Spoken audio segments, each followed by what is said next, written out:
गुलाबी साड़ी मन तोर रूप झलके, मोर दिल के धड़कन धीरे धीरे बढ़ के।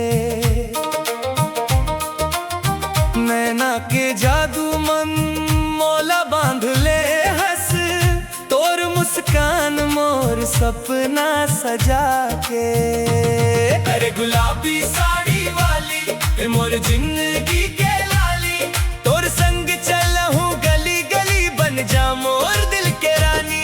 गुलाबी साड़ी वाली तोर माया लागे निराली, चांद घलो फीका लागे जब ते हंस दे मत वाली।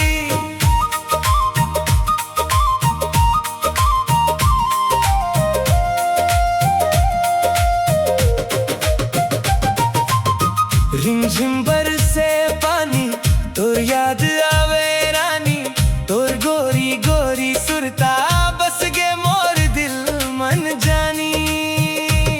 महुआ के छाँव तले बैठ के सपना देखन, तोर हाथ ला थाम के संग जिंदगी भर लेखन।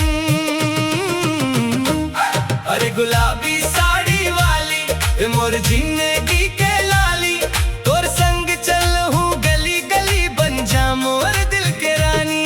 गुलाबी साड़ी वाली तोर माया लागे निराली, चांद घलो फीका लागे जब ते हंस दे सुमत वाली।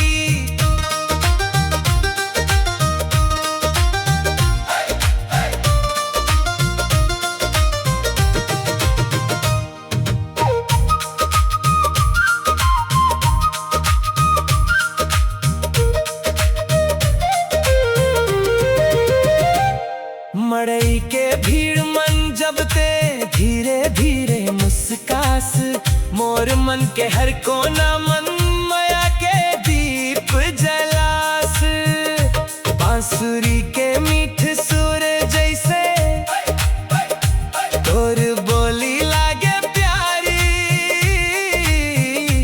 तोर बरगावत हम आज मोर गुलाबी साड़ी।